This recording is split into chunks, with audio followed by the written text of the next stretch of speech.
Ukraina berencana melancarkan serangan balik terhadap pasukan Rusia, namun rencana tersebut mendapat intervensi dari Barat, di mana Amerika Serikat membujuk Kiev untuk tidak menyerang Rusia.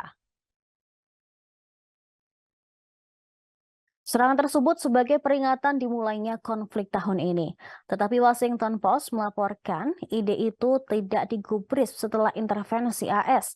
Outlet itu juga mengutip pejabat Ukraina yang tidak disebutkan namanya, yang mengakui bahwa Washington memiliki keputusan akhir dalam setidaknya beberapa operasi militer Ukraina. Laporan tersebut juga menuduh pada hari Senin mengutip dokumen Pentagon yang bocor bahwa Kepala Direktorat Intelijen Militer Ukraina atau KHUR, Kirill Budanov, telah menginstruksikan bawahannya untuk bersiap pada serangan massal 24 Februari. Dan beberapa kota Rusia menjadi targetnya. Namun para pejabat AS diam-diam memantau rencana Kiev. Mereka khawatir bahwa Rusia dapat melancarkan tanggapan yang menghancurkan, serta berpotensi termasuk menggunakan senjata nuklir taktis. Menurut laporan tersebut, CIA mengeluarkan laporan rahasia pada 22 April yang menyatakan bahwa Badan Intelijen Ukraina telah setuju atas permintaan Washington untuk menunda serangan.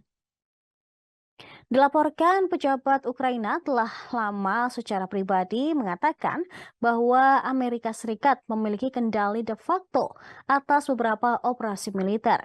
Salah satu contohnya dikatakan bahwa pasukan Kiev tidak akan menggunakan sistem roket canggih yang disediakan AS tanpa terlebih dahulu mengonfirmasi target mereka dengan personel militer AS dari pangkalan di Eropa.